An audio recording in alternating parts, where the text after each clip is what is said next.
Hello friends, जैसा कि हमें पता है कि सीटेट 2023 का नोटिफिकेशन आ चुका है। तो हम देखते हैं कि सीटेट की तैयारी कैसे करें कि हमारे जो मार्क्स है अच्छे मार्क्स आए और क्या क्या चीजें पढ़नी चाहिए ये चीजें। तो हमारा सीटेट 2023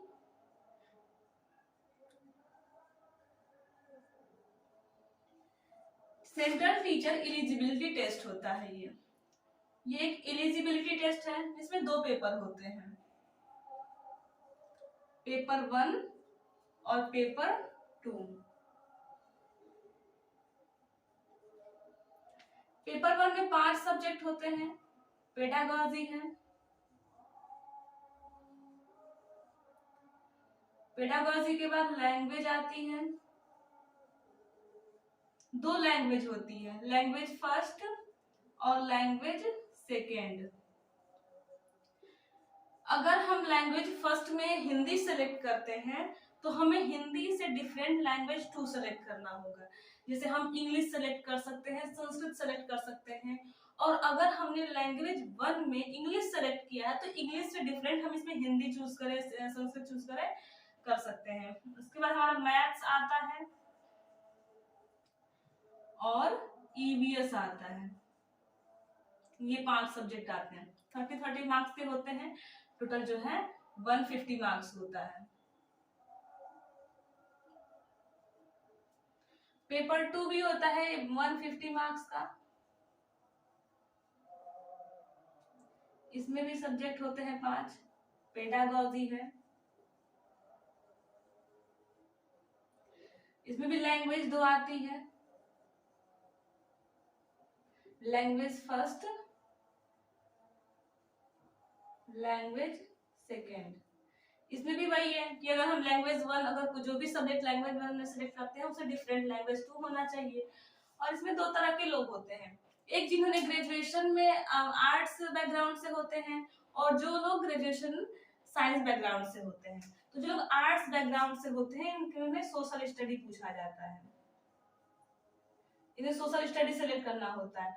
और जो लोग साइंस बैकग्राउंड से होते हैं उनके लिए मैथ्स और साइंस आती है। मैथ साइंस 60 नंबर का और ये सोशल स्टडी 60 नंबर का, मतलब 30-30 करके हो जाता है। तो ये है। इसकी पेडागॉजी 30 मार्क्स की आती है।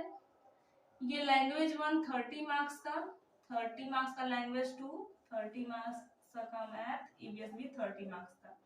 पेडागॉजी तो 30 मार्क्स की आ रही है, लेकिन ये जो 30 मार्क्स की लैंग्वेज फर्स्ट है इसमें दो भाग में बटे होते हैं। 15 मार्क्स जो है आते हैं पेडागॉजी से, 15 मार्क्स सब्जेक्ट से। 15 मार्क्स इसमें भी पेडागॉजी और 15 मार्क्स सब्जेक्ट। 15 मार्क्स की पेडागॉजी, 15 मार्क्स के सब्जेक्ट। 15 मार्क्स की पेडागॉजी, 15 मार्क्स के सब्जेक्ट।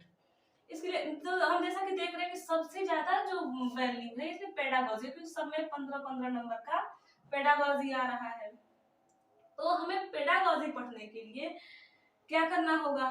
तो बहुत सबसे पहली बात तो जिन्होंने अपने एकेडमिक्स पढ़ रखे हैं, एकेडमिक्स में अगर आपने सही से पढ़ रखा है तो इसके लिए परेशान होने की बिल्कुल भी जरूरत नहीं है, क्योंकि एकेडमिक्स पढ़ते टाइम ही इतनी समझ विकसित हो जाती है कि ये सारे पेडागॉजी क्वेश्चन हम अपनी समझ से कर लेते हैं। बाकी अगर फिर भी तैयारी करनी है तो पेडागॉजी के लिए बिल्कुल भी परेशान ना होते हुए हम मार्केट से कोई भी एक बुक ले सकते हैं। लगभग सभी बुक्स जो है सही होती हैं। अगर मेरी बात करें तो मैंने एक एनसीईआरटी पैटर्न के लिए लिया था पेडागॉजी का, और काफी अच्छी थी, मतलब मुझे काफी हेल्प मिली थी उससे। और ये पेडागॉजी के लिए, और बाकी ये मैथ्स है, ईवीएस के सब्जेक्ट्स के लिए हमें एनसीईआरटी लेनी होगी। एनसीईआरटी 1 to 5 का क्लास 3 से भी पढ़ सकते, 3 to 5 क्लास की एनसीईआरटी पढ़ सकते हैं और इससे अलग कुछ भी पढ़ने की जरूरत नहीं है। ये मैथ्स और ईवीएस के जो 50-50 मार्क्स के सब्जेक्ट से आ रहे हैं उसके लिए एनसीईआरटी से अलग कुछ भी पढ़ने की जरूरत नहीं है, इससे हो जाएगा। और ये सोशल स्टडी की बात करें, मैथ साइंस की बात करें तो इसमें क्या है, इसमें 6 to 8 की एनसीईआरटी पढ़नी है, 6 to 8 क्लास की एनसीईआरटी पढ़नी है।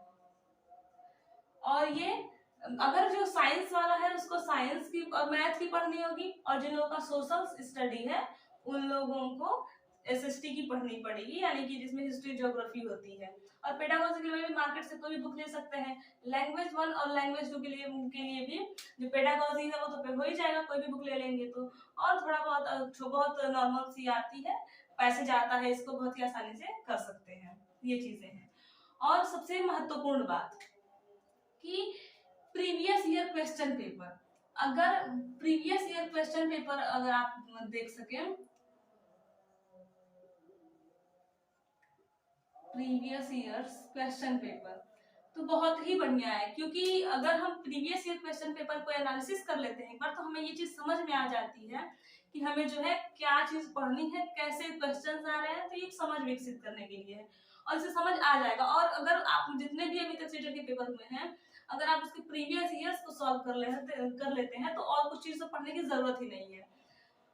ये चीजें हैं। और अगर कोई भी क्वेश्चन आता है, जैसे पेडागोजी में कोई भी क्वेश्चन आता है, तो उसमें जो है निगेटिव आंसर से बचना होता है। जैसे जो भी आंसर होने चाहिए हमारे बच्चे एक बालक के पक्ष में होने चाहिए। जैसे तो जैसा कि हम जानते हैं कि सीटेट में जैसे क्वेश्चन आते हैं, तो इसमें समझ पे आधारित क्वेश्चन होते हैं, हमारे प्रेजेंट ऑफ माइंड पे डिपेंड करता है कि हम जो है कैसे उसको सॉल्व कर सकते हैं।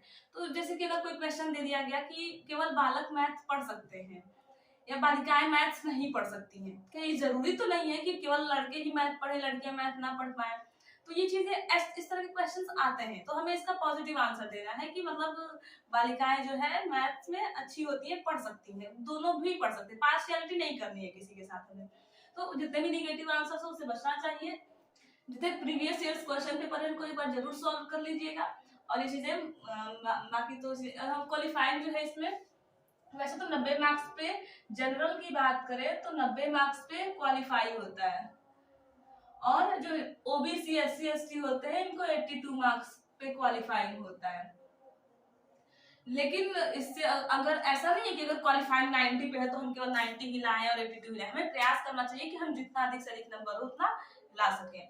और अगर एनसीईआरटी बुक्स अगर चाहिए तो मेरा टेलीग्राम चैनल है जिसपे आप जुड़ सकते हैं, जो कि डिस्क्रिप्शन में दिया हुआ है, और उससे जो है आप एनसीईआरटी आपको वहाँ पे दे दी जाएगी, और भी कुछ प्रीवियस ईयर्स क्वेश्चन भी मैं वहाँ पे अपलोड कर दूंगी।